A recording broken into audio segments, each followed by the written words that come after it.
What's going on? Levi Trumbull reporting here, and stick with me for this one because today we are about to do a deep dive into a topic that has been on my radar for quite some time now, but it hasn't been up until now that I thought I should really bring it out, and I tell you why. I don't know if you guys have seen the new investigation discovery documentary titled Quiet on Set, but if you haven't seen it, it's a really good documentary. It's very informative and it's sort of wide-ranging, and I think that the ID channel did a really good job in producing that documentary. It sort of touches on the cast and production crew and sort of the traumas that happened in the late 90s, early 2000s on productions like, All That, The Amanda Show, and sort of the cast and crew dynamic that was happening sort of in the early days of Nickelodeon. It touches on Dan Schneider, although, of course, Dan Schneider wasn't accused of any criminal conduct like other people who were mentioned in the documentary, such as Jason Handy and Brian Peck. Things of that nature. Well, sort of the highlight of that documentary series was Drake Bell's sharing with the public for the first time that he was the unnamed victim in the legal case against former dialogue coach on Nickelodeon, Brian Peck, that he was a victim of Brian Peck when he was a minor. And I won't rehash all of those details here and now if you guys want to check out that documentary. With Drake Bell doing this documentary, I really think that in some part it helped fill in the blanks of maybe some of the questions that people have had about sort of why it is that he's had some issues over, the past couple of years or, through his years beyond Nickelodeon and so on and so forth. But all in all, that's really not what I want to talk about in today's video. The point of today's video is to put a highlight on a situation that has unquestionably put a stain and a black mark on Drake Bell's legacy and career, and also to put a second eye as it relates to the credibility of the accusations that were presented against him at that time. Now, of course, I am talking about the 2021 criminal case in the state of Ohio where Drake Bell pled guilty to one count of child endangerment and one count of disseminating matter that is harmful to juveniles. Now, I want to be clear. Those were the only two things that he took liability for, which was one, again, attempted child endangerment, and then the second one was disseminating matter that is harmful to juveniles. Why do I stress that? Well, I stress that because many people in the media, many people online have gotten this simple fact incorrect. People have made wildish, outlandish claims as it relates to what he was charged with and what it is that he pled to. And I want to be clear and set the record straight that these were not charges that dealt with any sort of behavior that dealt with improper physical conduct with juveniles. Not at all. These were not charges that would require him to register as an offender or anything like that. I want to be clear. One was a lower level felony and one was a misdemeanor that he pled guilty to. These were not sexually related crimes in any way, shape, or form. Now, I stress that because that is the truth, number one, and that simple truth, many people, including many people who some might think are very credible sources, have gotten this wrong, that simple fact wrong. So, if they're getting facts like that wrong, little stuff like that wrong, it poses the question to me, well, what else in this situation is being overlooked? And before we move on to the main portion of this video, I just want to highlight a portion of the Sixth Amendment to the United States Constitution because it's so fundamental, and that is the right to confront witnesses. The Sixth Amendment provides that a person accused of a crime has the right to confront a witness against him or her in a criminal action, which includes the right to be present at the trial, which is guaranteed by the Federal Rules of Criminal Procedure, Rule 43, as well as the right to cross-examine the prosecution's witnesses. Again, that is a right. The right to cross-examine witnesses and the right to confront your accuser. Which leads me to the next point of topic. On the day of sentencing, there was a young woman who came forward who was only referred to by her pseudonym SG, who came forward and read a victim impact statement as part of the sentencing hearing that day via Zoom before the courtroom. And during the reading of this victim impact statement, the individual in question went way beyond what it was that Drake Bell had actually pled guilty to. And I want to be clear that the charges that Drake Bell actually pled guilty to, they're nothing to be dismissive of or to take lightly or anything like that, but sort of the bottom line with that situation is that Drake Bell was taking accountability for that situation. He has come out numerous times since that sentencing hearing and that plea hearing.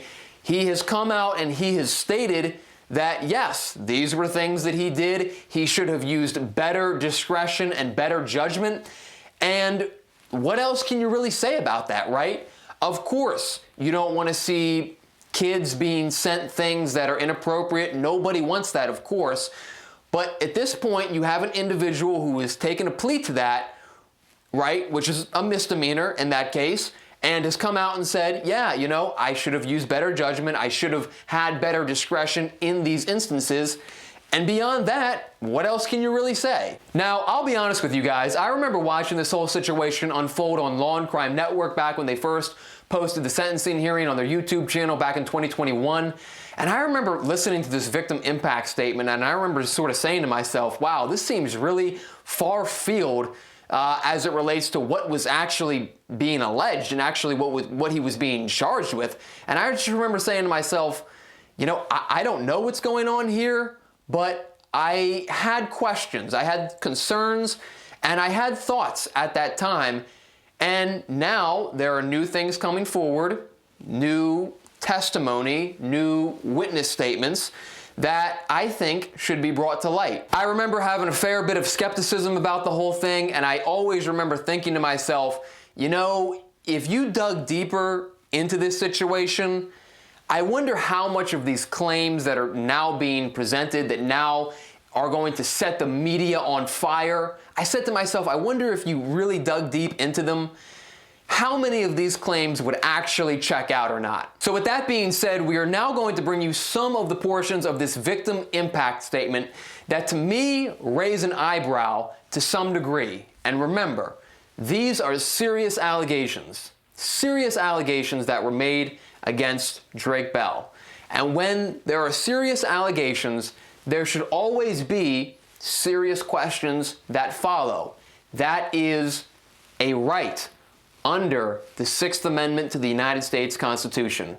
So with that, let's put a second eye on some of this testimony. The only time that the defendant has appeared in court in person was on June 3rd for his arraignment, which was before the media found out about this case. So straight out of the get-go with this individual, the first thing out of her mouth is she starts talking about the fact that the media hasn't been covering this whole situation in a way that she views favorable. She is sort of dissatisfied that up until that point, up until that day of court, the media has not pressed the issue enough.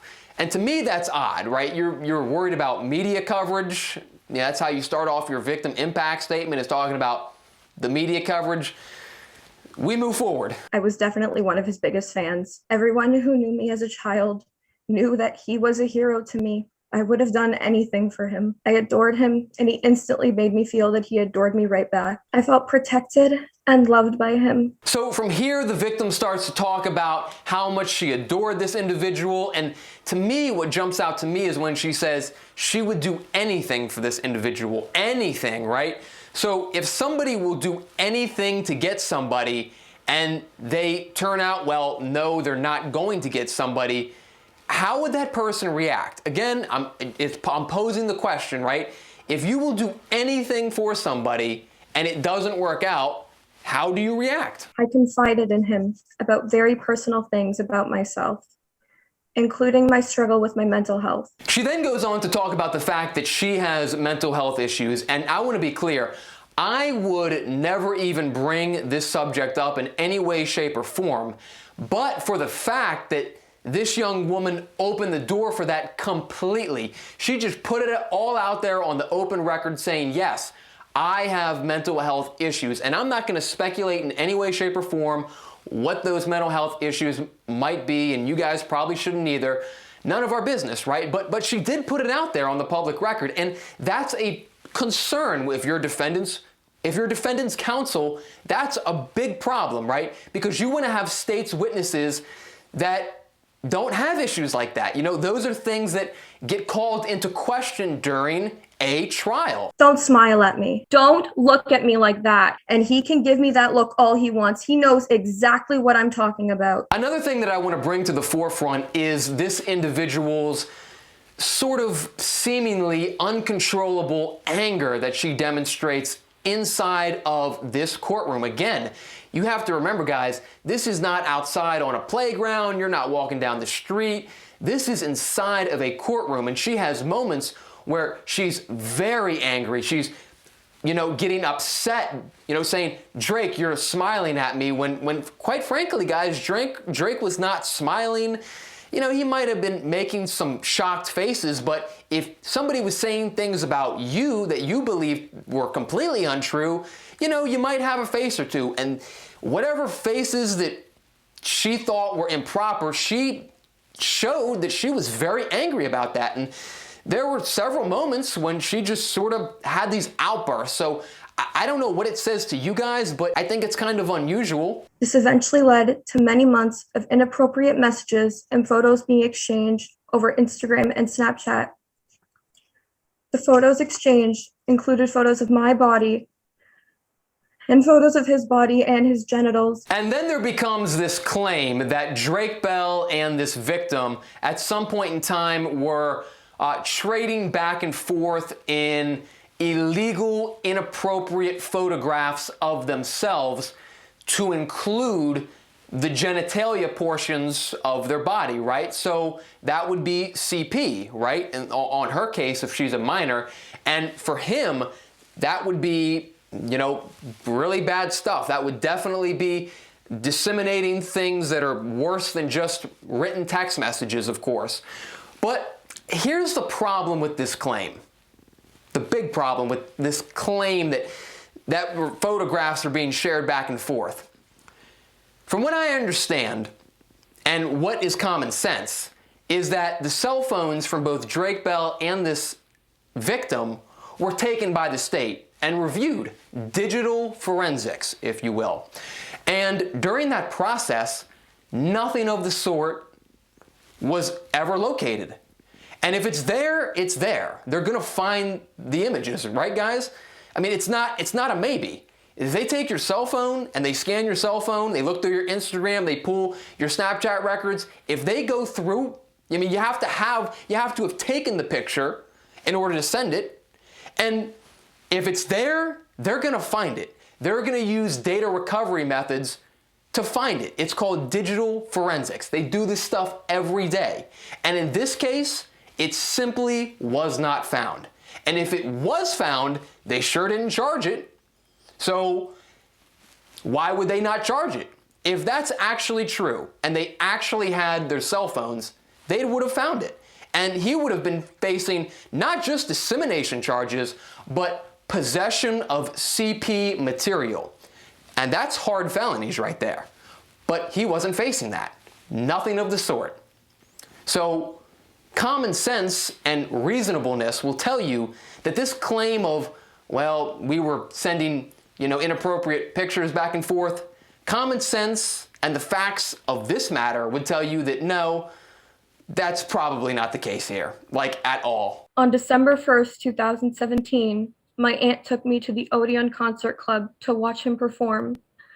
That night, the defendant took me backstage to be alone with him. He started kissing me, and the night ended in him having me perform oral sex on him twice. Then there is some discussion about the fact that allegedly Drake Bell and this individual went backstage at the Odeon in Ohio, which is some sort of concert hall, and evidently there was some sort of inappropriate physical contact between the two. And I just want to state for the record that there have now been people who have come out and said, no, I was in there, I was throughout that room all night, I was present, these things simply did not happen. My name is Kathy. I know Drake, and I've been to many of his shows where I actually photographed for him.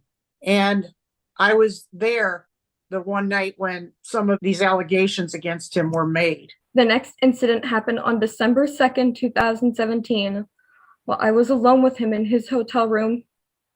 He had talked to me about seeing me one last time before we all left Cleveland and went home.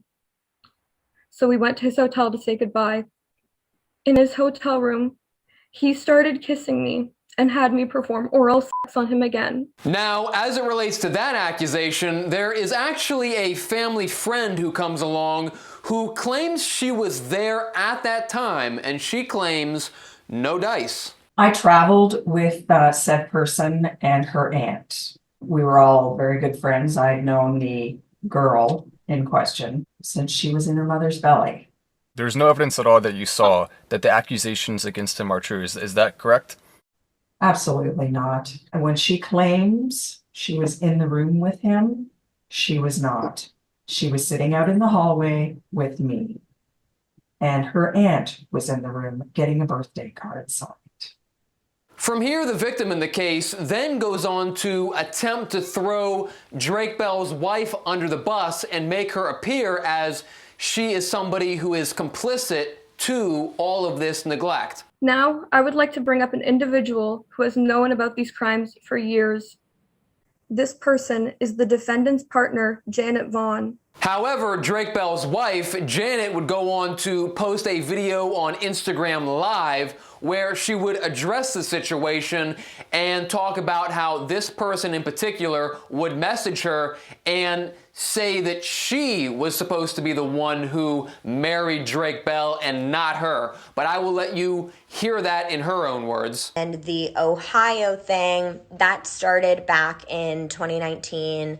This woman is a fan or was a fan. She's been to many, many shows.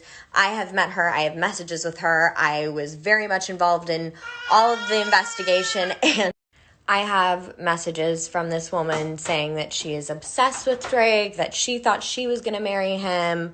It's just all like very, a lot of fan fiction type of things that happen in this world that I had no idea about. But after getting everything turned over from our detectives, there were photos of me that I had never even posted before, on this person's devices, and just things that are scary. And so we were like, okay, we're pregnant. Let's keep things a secret until we're safe. I confronted him in September of 2018, just weeks before I had reported the Illinois and Ohio crimes to my local police. Now, notably, when she says that she came forward and confronted him in September 18, I'm not saying there's any connection, but notably, 2018 is the same year when Drake Bell did go on to marry Janet Vaughn. So I'm not saying there's anything connected to that, although the defense attorney in question for Drake Bell does raise that issue, and you will hear that in just one moment. I won't be surprised if he tries to manipulate everybody into believing that he's changed, but he can't fool me. Jared Drake Bell is a pedophile, and that is his legacy. Thank you, Your Honor. This individual then concludes her victim impact statement by throwing that harsh tag at Drake Bell, but then that is when Drake Bell's defense attorney stepped in to do what he described as setting the record straight. You know, there have been a lot of claims that were made by the victim here, and it's not often, or can I even recall an instance where defense counsel at sentencing had to address the credibility of the victim's allegations at sentencing.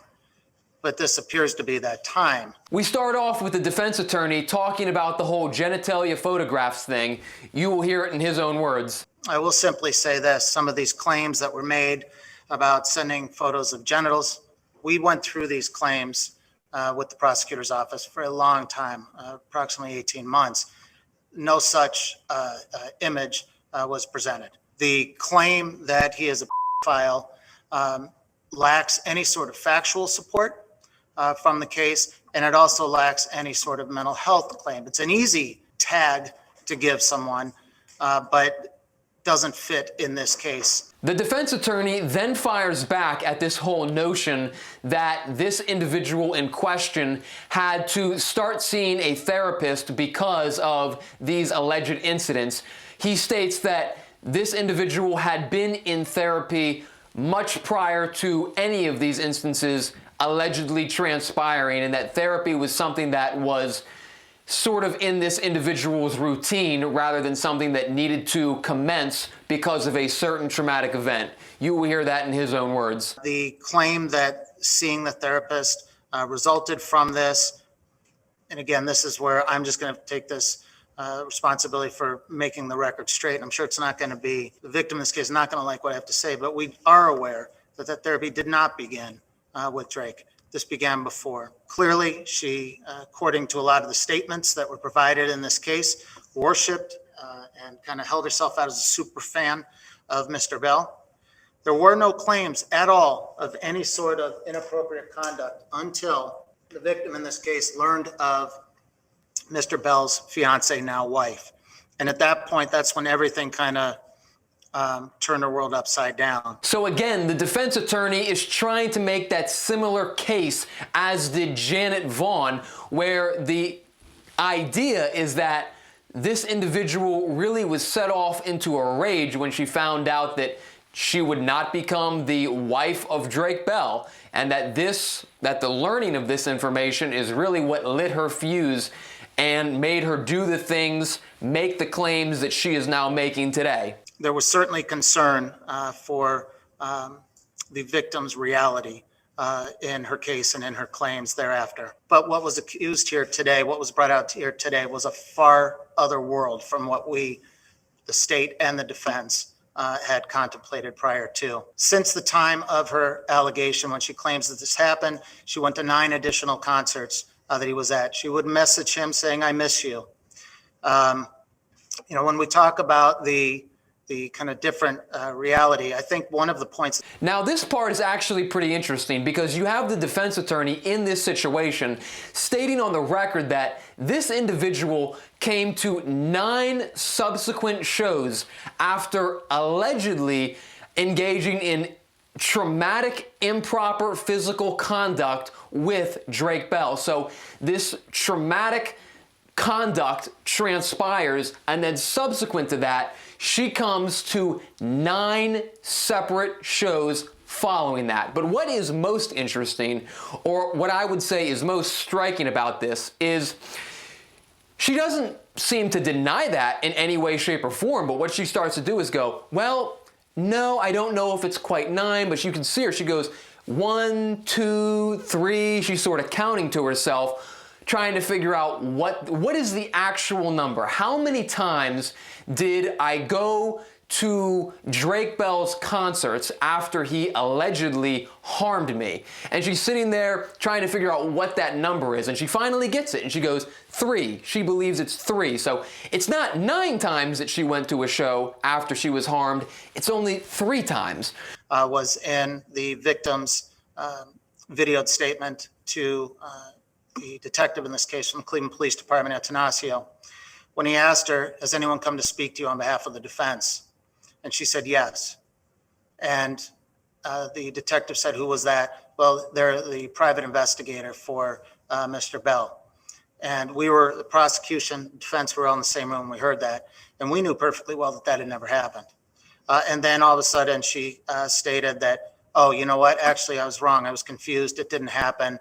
It was just seemed really realistic to me." And that showed great concern for credibility and recollection. That is a very important story to bring out. If you have somebody who has claimed that they have spoken with someone and they factually, provably have not, I mean, you would know if you spoke with somebody in real life. And if you said that you spoke with somebody and you actually did not speak to that person, but you had said that you did, either one of the two things are true.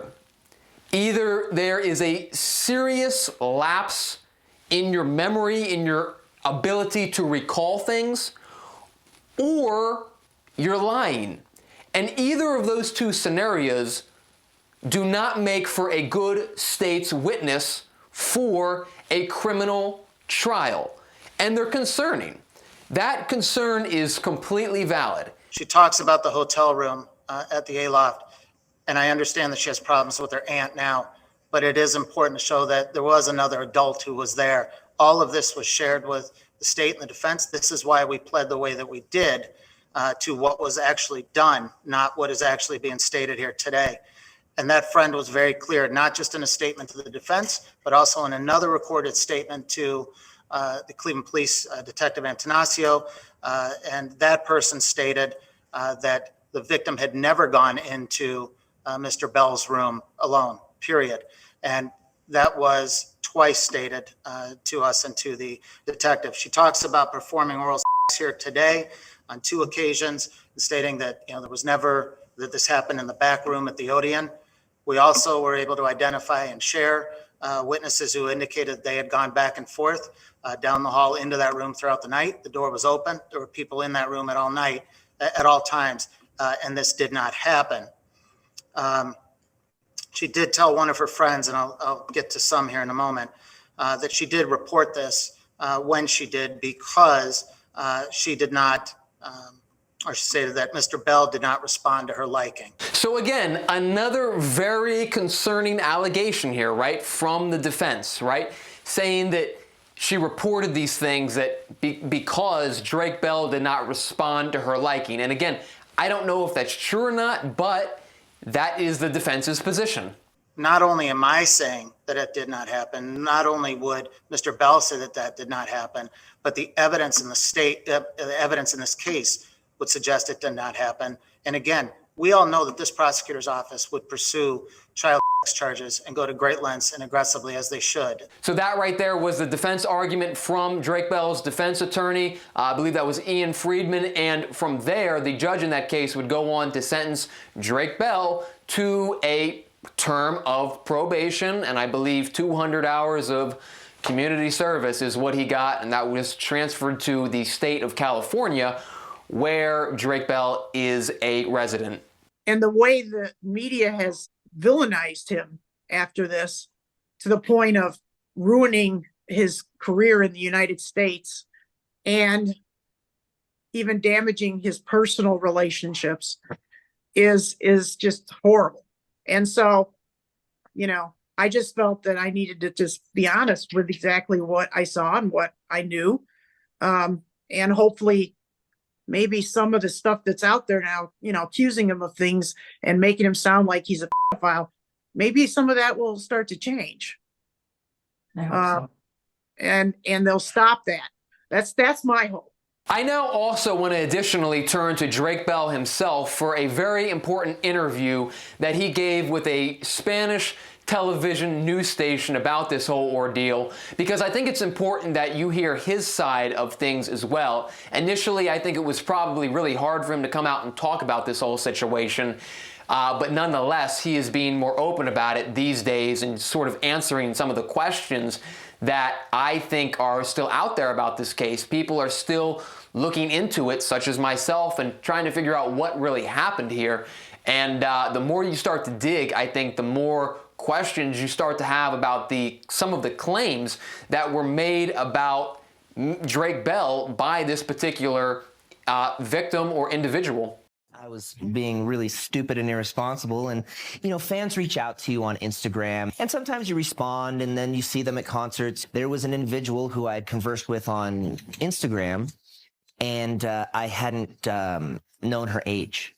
And so I started conversing with her and she became, I mean, for lack of better words, kind of obsessive when I found out that, you know, how old she was, I stopped communication and blocked her and cut it off.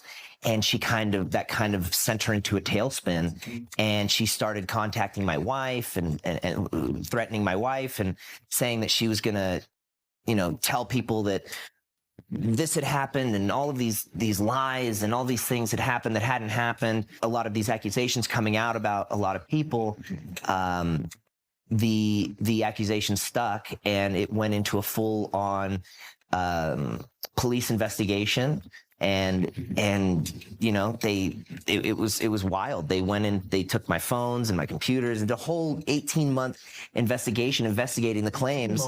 Yeah, almost 2 years about investigating the claims that this person had made. But you never met her, did you? She came to concerts. Yeah, I mean she came to concerts, but I didn't know, you know, you meet fans and they're these 5-second hug and a kiss and an autograph. There was never any extracurricular activities, if you will, you know. It was. Sorry to ask you, did you her? No, of course not. I didn't do any of the things she said. And thankfully, the forensic evidence showed it. I would still be in trouble because of my irresponsible act of, you know, not making sure I knew what I was supposed to know, you know, and we would have had the same outcome, but it would have been in the papers. It would have been like the Depp trial. It would have been, you know, everybody be watching under a microscope. My wife we just found out my wife was pregnant. We'd had the baby during this whole process. And so at home, you know, I just wanted to get home and get back to work and get all this behind me. And the fastest and smoothest way to do that was to just say, okay, I'll take responsibility for what I've done here. As long as we're able to, you know, dispute everything, all of the false accusations that were made. But my mistake was conversing with this person, not knowing how old she was. All right, guys, and there you have it. I hope you guys enjoyed this little investigative piece. I just want to close out this video by reminding everyone that two things can be true at the same time. Drake Bell, number one, could have done something that is very improper and was not legal and was not morally right. And whether you guys want to believe that he has taken accountability for that or not is up to you. But at the same time, there also can be a situation where perhaps this individual, this victim in this case, went overboard with these accusations when in fact, when you actually hold a microscope up to her claims, they have holes in them. And there are big questions about her credibility and the accuracy of the statements that she made in court during this victim impact statement that have subsequently gone on to take a significant toll on his life and put a definite black stain on his career and on his legacy. You know, two things can be true. Both of those things can live in the same space, and that's important that we remind you guys of that in this video. So with that, let me know how you guys feel about it in the comments below. Thanks for checking out this video and watching it through. So with that, guys, Levi Trumbull reporting, and we will catch you guys with the next one. Take care.